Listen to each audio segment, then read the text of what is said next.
Well, after the first day, not really a lot of casualties to replace in most of my units. I can put mostly raw recruits in everywhere, a couple of places where I have to put in a few veterans. One unit took a serious hit, which I talked about previously, and it's this guy.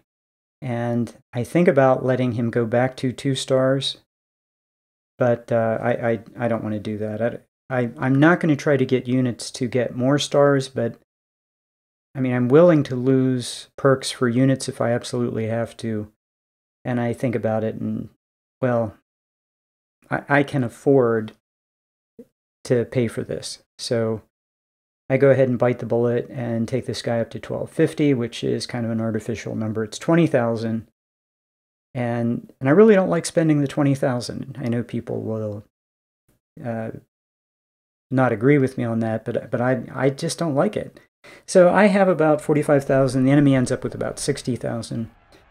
And what I end up doing in this battle is I end up, I come up with a plan, and it's very, it's based on maneuver and concentrating force and mass. And 1st Division has the far north, and its job is to kill everything in the far north. And there's a lot of very weak units in the far north, and their job is just kill all of those and secure the north, which is everything north of this road that you're looking at right now. And 2nd Division is to the south of that, and its sector, its job is just hold. And then 3rd Division comes in, and 3rd Division's job will be to, first of all, move south, because they come in north of 2nd Division. And you can see 3rd Division moving south, and I just move them south and put them to the right of 2nd Division. And you can see 2nd Division there in the woods, and they have that whole section of woods right there. And 2nd Division, 3rd Division will be to the right of that. And basically their job is just hold and wait for 1st Division to secure the northern flank before we do anything, and wait for the rest of the army to come in. And they're in a really good place to set up a good position with good cover and concealment and just inflict casualties on the enemy, and that's what I want. Roll up artillery in close support and just inflict casualties on the enemy. And so, I fast forward a little bit, and, everybody's doing well. And their goal isn't to take anything, it's just tie up the enemy, because I know the whole enemy army is going to come in and plop itself down on this, this objective in the middle of the map. And I want to use the terrain to my advantage, and I do. I use the terrain to my advantage. So I'm giving the enemy every opportunity, like the units that I'm moving around now. I'm giving the enemy every opportunity to come into the water, so my units in extremely good cover can just blast away at them. I stay in wood lines, I stay in good cover, and with detached skirmishers, I give the enemy every opportunity to take lots of losses. So what will happen is then 2nd Corps will come in, and there are 3 divisions of infantry of 2nd Corps, and each one is on top of a objective, pretty much, that the Union holds. And 4th Division is Cav. So I wanted a Cav division for this battle, because, as you know, infantry moves very slowly through all these wooded areas, which is fine. I'm going to use that to my advantage. I'm going to use the cover. I'm going to use the inability of the enemy to move fast to my advantage, because the enemy will rush from one end of the map to the other and exhaust his units. And I don't do that. I don't rush anywhere. So fast forward a little bit. My next divisions have come in. My 2nd Corps has come in, and those corps, you can see the strategic map. Each corps plops itself down around a Union victory objective that you start with. And basically there's a solid wall of blue, and the Confederate Army is on the other side of that solid wall. There's nothing behind my line. And once I secure the northern part of the map, then the part of the map the enemy can be on will get just smaller and smaller. And if you take a look at the Union right, when those units all get online, then those lines will advance too. So yeah, and here's the northern flank being secured, and then those units that are way north are going to move down. I don't really care about the objective. They're going to move down into that wooded area to the right, in the woods that are just south of the objective, and kind of drive the enemy into the river, which is what I want them to do. I don't really care about taking the flag at all. If the flag falls, well, okay. So here I backed my infantry up just a little bit to let them move forward into the river, which they do. And some of my units in 2nd Corps are going to take some casualties. That's all right too. Their job is just to hold while the rest of the army maneuvers. And the rest of the army is doing exactly what it's supposed to do.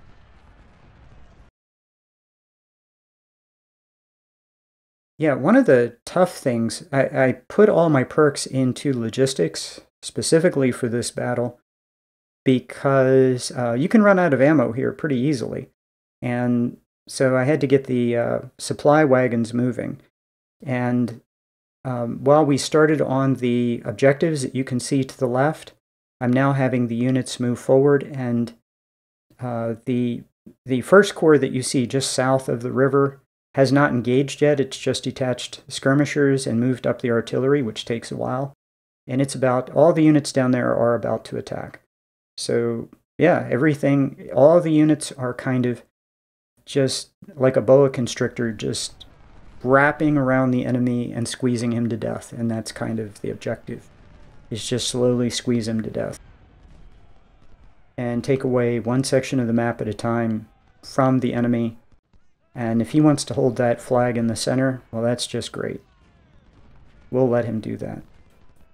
So here is 1st Corps coming down kind of to the rear, the right rear of the enemy position, and I guess that's 3rd and 4th Division are coming up on the enemy left of his main position, and he just collapses there. I did not really intend for that to be as successful as it turns out being, and he has some artillery around the flag, but he doesn't have any infantry to defend it, so those guys are going to die.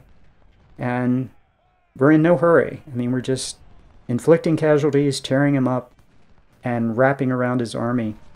And yeah, it's each unit that comes in just seems to fall on the flank of an enemy unit, which causes his line to just shatter even more. So it's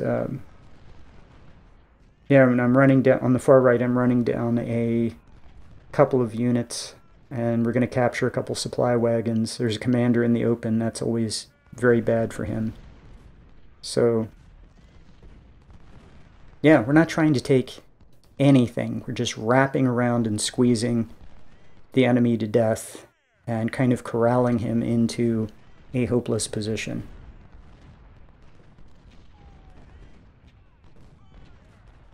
So I have a couple units that it looks like we've taken casualties in a couple of units, but if you look at the kill ratio, it's really quite high, because almost all of my units, in fact I think all my units except for right now I have units charging, but they're charging against exposed artillery.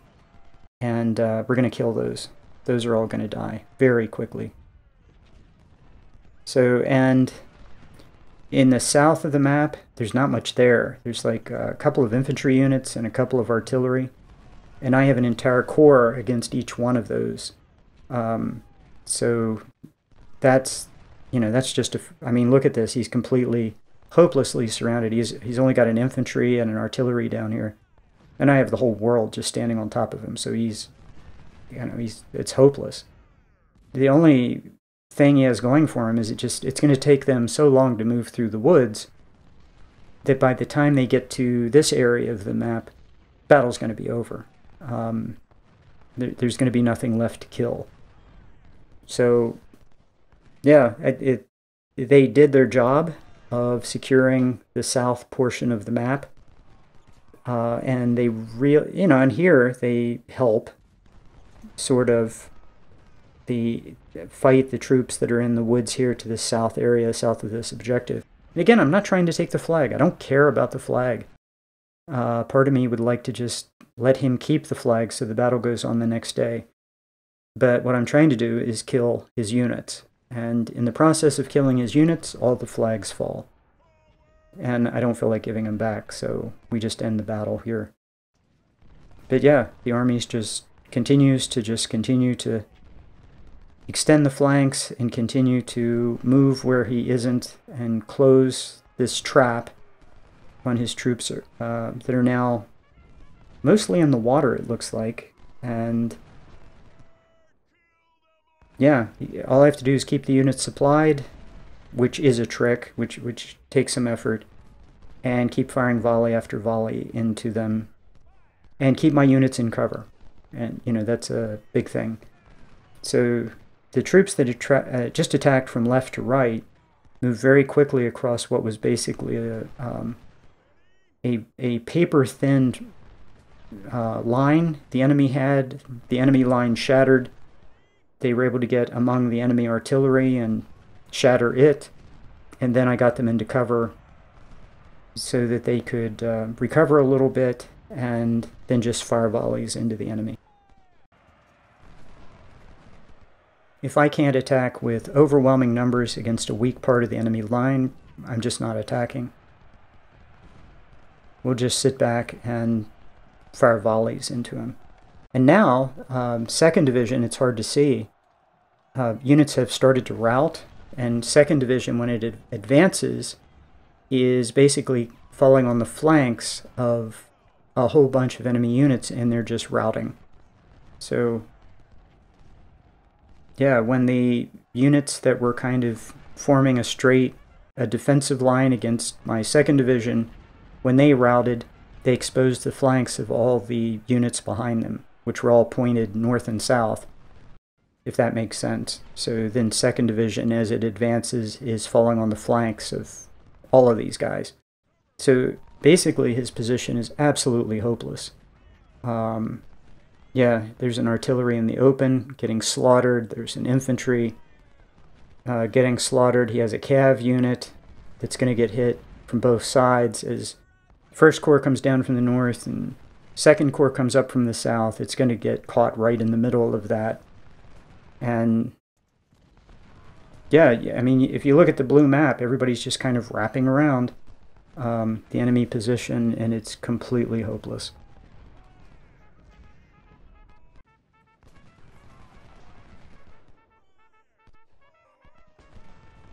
Yeah, the casualty bar at the top looks like the AI has maybe 25, maybe a quarter of the army that I do right now.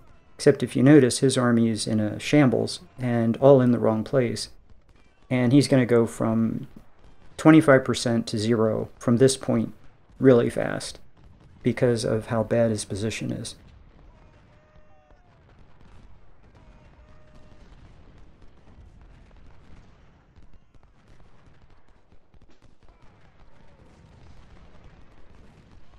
So yeah, I can see that his units are starting to shatter.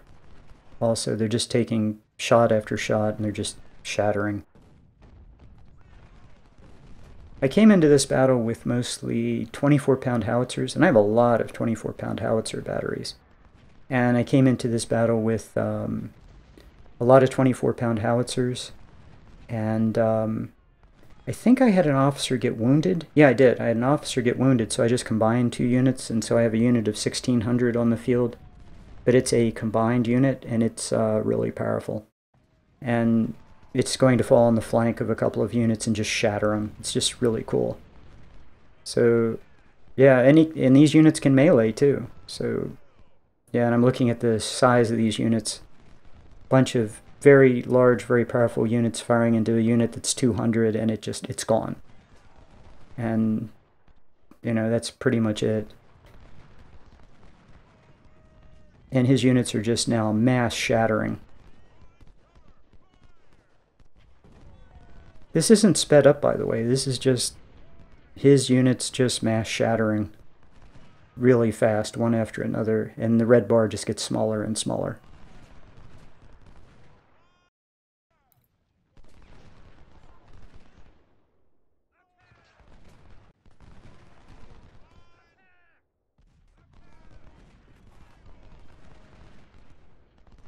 One of my divisions, 3rd Division of 2nd Corps, it just defends a flag. So they don't fire a shot. Those guys, I have 6 units that don't fire a shot. They just defend the southern part of my line because it just seemed better than putting them into a great big section of the map where I didn't know what was there. But everybody else gets into the battle and at least gets some experience. Now he's going to do the dying cockroach thing, the out of control scrum, and they're all going to drift north in a moment. And what's interesting is they're drifting north into a bunch of my units that all have very good melee. And so, well, first of all, it looks like he's drifting south, and I'm kind of getting out of the way. Or I'm trying to get out of the way, but I don't have to get out of the way, because my units can melee. And all of my units there have support. Now it looks like he has 3 units that are going for a rush. They're rushing forward, and I'm just going to charge into them. I'm just going to melee him with my unit that's there, even though he's tired. And there's plenty of units in support, and we're going to fire in support, and those units are just going to disappear fast, and my units aren't going to take any casualties in the process, and then grab the supply wagon without killing it. And the last thing I do is kind of, okay, maybe these guys can advance. I kind of ignored them the whole time. I just wanted them to defend the southern objective. It's so far away from everything else. I just had them defend southern objective. And there's one unit somewhere, and I can't find it, but we have all of the objectives, and I don't want to give them back. So after medicine, I lose about 5,000. The enemy loses about 45,000. And you can see, 10 to 1, over 10 to 1, 5 to 1. I mean, the numbers are really good for most of these units. 7 to 1 for the infantry. The Iron Brigade, ridiculous numbers. 19 to 1. I mean, just, yeah. Yeah, for most of these units, really, really good numbers. I do have some units that took some casualties, but overall about 9 to 1 for the Army. I did not expect artillery to do particularly well, but it did its job. Artillery did what it was supposed to do. It gave support. This is not a good battle for skirmishers, I don't think. I had some sniper units. They did well. This is a good place, surprisingly, for Cav. Got some promotions. Could always use more 2-stars. Weapon-wise, it was okay. Got some stuff I can sell. Going to get about 6,000 really good weapons really soon. 1863s and 1861s. And the more money I can pile up by selling the stuff I don't need, that's great. Could always recovered some weapons, so that's good. And a bunch of stuff I can sell, that's good. Have over 100,000 men in inventory, have 315,000, have 60 reputation, and there are 6,000 weapons I'm about to pick up of 1861s, 1863s. Happy day. Very, very happy to have that. I had an officer wounded, which I can replace. And I'm looking at these numbers, and I always take a look to see, okay, how much is this going to cost to replace these guys? And in this case, it's going to cost deceptively little to replace the entire force. Yeah, I'm taking a look at this, and I have a couple of units that took some knocks, but the vast majority of them, when you only have units of 1250, it's pretty easy to get these guys back up to full strength. So I lost a gun. No, did I lose a gun, or did it go in? I don't know. So I think the next 2 perks are going to go into logistics. That saves you money because you don't have to buy ammo. So that will put money in my pocket in the short term. That's good, and also means I won't run out of... I don't think there are any battles coming up where I'm going to run out of ammo.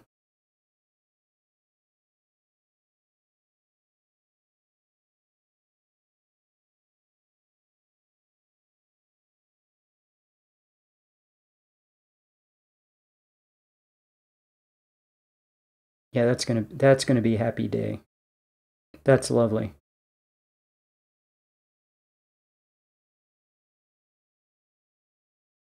In fact, I'm gonna go ahead and put these in inventory just because that looks so good.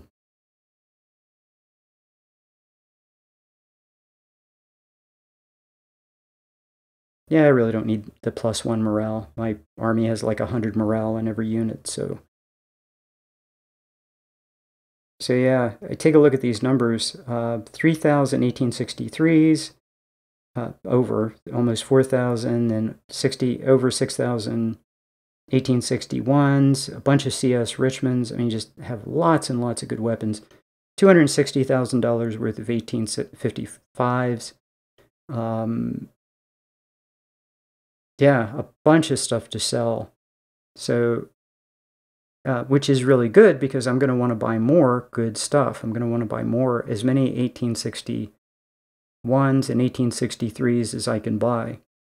And take a look at how many pieces of artillery I have. I mean, I have 41 10-pound ordnance and 33 6-pound rifles, and almost 30 6-pounders just for ballast units. But yeah, I don't need. I think I have way more guns than I need at this point because I'm going to build a lot fewer units than I normally do, and I'm not used to building such a small army, but I need fewer weapons because the units are half size. Yeah, those weapons need to go. I just need to get rid of them at the right time. So, yeah, I take a look at this. How close to 1250? Well, I get to 1050, so I only have to buy 100 men, 100 veterans. So, yeah, that's good. Yeah, there are a couple of these going to be expensive, but even this unit that really took a hit, not as expensive as I thought because it's only a 2-star unit. So, let's see, a couple hundred men, I guess 200 men at that level of efficiency is just not going to be that expensive. 2-star units are not that expensive. And you're only talking about tiny numbers when you're talking about half-size units. I'm not going to push these guys up to 2,500. Their max size is 1,250. And here, taking a look at these, 1249, 1211, 1235. 3rd Division is the one who didn't fight, but 2nd Corps just didn't take much damage. The units got good experience, but they just didn't take much damage. And it's interesting that the last battle, the Iron Brigade almost did. The Iron Brigade do anything in the Battle of Bayou? I don't think it did anything. It was basically a unit in support the entire time. So yeah, the Iron Brigade's been able to replace almost all of its losses the entire campaign with raw recruits, and it still has 100 efficiency. So anyway, I hope you enjoyed the battle, and I'll see you next time.